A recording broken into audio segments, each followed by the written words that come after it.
Morning, dear students. Hope you are studying well. Today we will start fifth unit of Geotech Engineering 2, that is expansive and contaminated soil. So for this topic you have to refer Geotechnical Engineering by VNS Murthy. That book have sufficient topic and cleared basics. Okay. So we are starting the topic. First, what do you mean by expansive soil? Okay. Expansive soil or swelling soil are those soil which have tendency to increase in volume when water is available, it to decrease in volume when water is removed through it. Okay. So any soil have swelling and shrinkage nature. It depends upon its presence of clay minerals. There are four types of clay minerals: kaolinite, illite, montmorillonite and halloysite. So montmorillonite is the basic mineral for the presence of which a soil is showing expansive or shrinkage nature. Okay. So nothing but the clay minerals are in the form of sheet. So when water is entrapped in between it, the volume is drastically changed, the soil swells, and when the water is removed out from the sheet, so it shrinked. Okay. Then this volume changes in swelling soils are the cause of many problems in structures that come into contact or constructed out of them. So this soil are commonly available or found in Africa, Australia, India, South America, United States, Israel, Indonesia, Burma, European countries, etc. In India, area covered by expansive soil is nearly 20% of the total area. Sorry, includes almost the entire Deccan Plateau, western Madhya Pradesh, parts of Rajasthan, Bundelkhand region in UP, and parts of Andhra Pradesh and Karnataka. The swelling soil of India are commonly known as black cotton soil because of their color and property for growing cotton. Okay, this soil is produced by weathering of basalt rock. So if I talk about the parent mineral rock or parent rock through which the black cotton soil is produced is nothing but the basalt rock. Okay, and this is residual soil, means it is in situ soil. After weathering action, soil is deposited below it. Then swelling and shrinkage nature is mainly due to which minerals? Montmorillonite clay mineral. Okay, how you recognize that this soil is black cotton soil? When you perform Atterbuck's limit test, then you got liquid limit values ranging from 50 to 100%, then that type of soil is nothing but black cotton soil or expansive soil, and the plasticity index should be in the range between 20 to 65% when you test it. Okay, then shrinkage limit, the shrinkage limit lies between 9 to 14%. Then we come upon what are the characteristics of expansive soil. How you recognize that this type of soil is having characteristics of expansive soil? So first, these soils are good for growing cotton and they are treacherous for foundation of structures, means these are favorable for agriculture type purpose for growing cotton and other grains, but as a civil engineer it is a treacherous for making structures on it. Okay, then second point is heavy damages may occur to buildings, roads, runways, pipelines and other structure built on such soil if proper preventive measures are not adopted. Okay, if you construct the heavy structures like for example runways, pipelines, buildings on it, then you have to take special measures so that it cannot affect the building. Okay, then third point is the soil is quite strong when it is dry. When it is dry and when it shrinks, then you have to make a hammer on it to convert it into powder form. That much strong it is. It is when dry. Then the soil have high plasticity index. High plasticity index means liquid limit minus plastic limit, when there is a large difference between its. Okay, then their color varies from dark gray to black. Okay, then you physically recognize that when a dark color soil you see, it is expansive soil.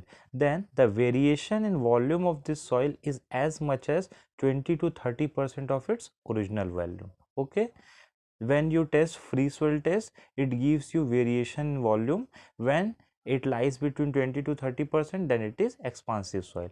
Then when water content of the expansive soil is increased, it expands. When the water content is reduced, it shrinks and cracks develop. Okay, then the depth of expansive soil in which periodic changes occurs to cause swelling and shrinkage is known as active zone. Means a specific depth of the soil is affected by swelling and shrinkage nature. When you bring the foundation level below that active region, then the affection of volume change or drastically water content change, it does not affect on its nature, so our building will be safe. Then the swelling and shrinkage nature in expansive soil is mainly due to montmorillonite clay mineral. Then what are the different tests you recognize that this soil is expansive or not?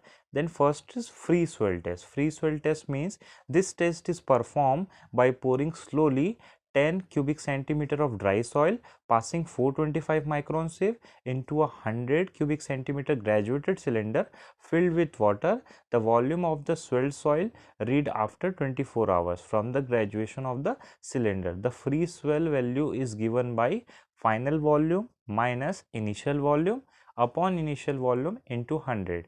It gives you free swell. It is a simple test. Then an important note is there, bentonite having free swell value from 1200 to 2000%. Okay, bentonite is a soil that is obtained from volcanic ash when volcanic eruption occurs and it cool down. Okay, that is soil is bentonite. Bentonite is normally used for pile foundation. Okay, for pile foundation.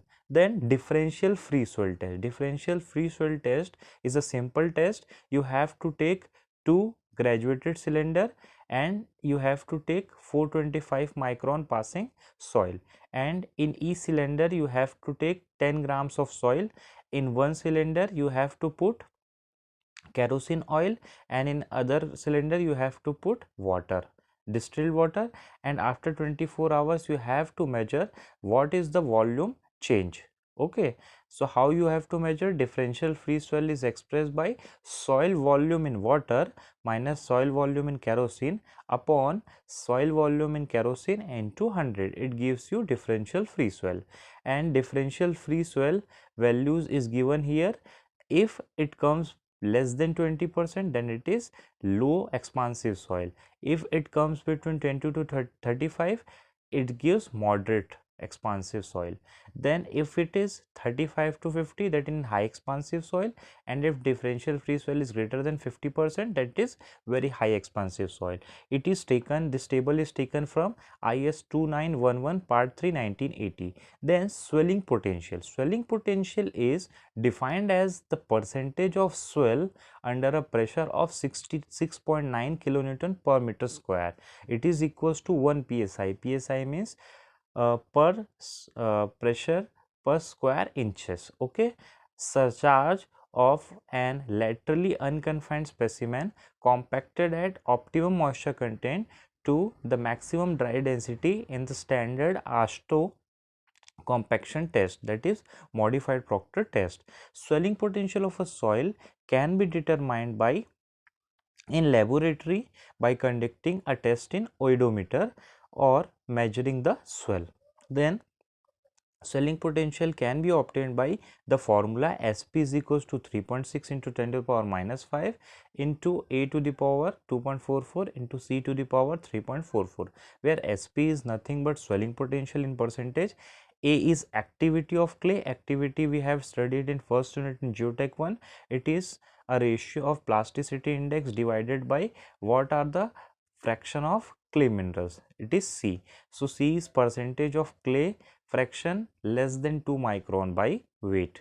Then another formula, empirical formula, is Sp is equals to 2.16 into 10 to the power minus 3 into plasticity index to the power 2.44. Pi is plasticity index. Then last is swelling pressure. Swelling pressure is denoted by P in subscript SPS. It is defined as the pressure required to be applied of swelling soil specimen to prevent its expansion when it is in contact with water. So the swelling pressure test can be conducted in an oedometer. Okay, I hope that you are understanding these lectures.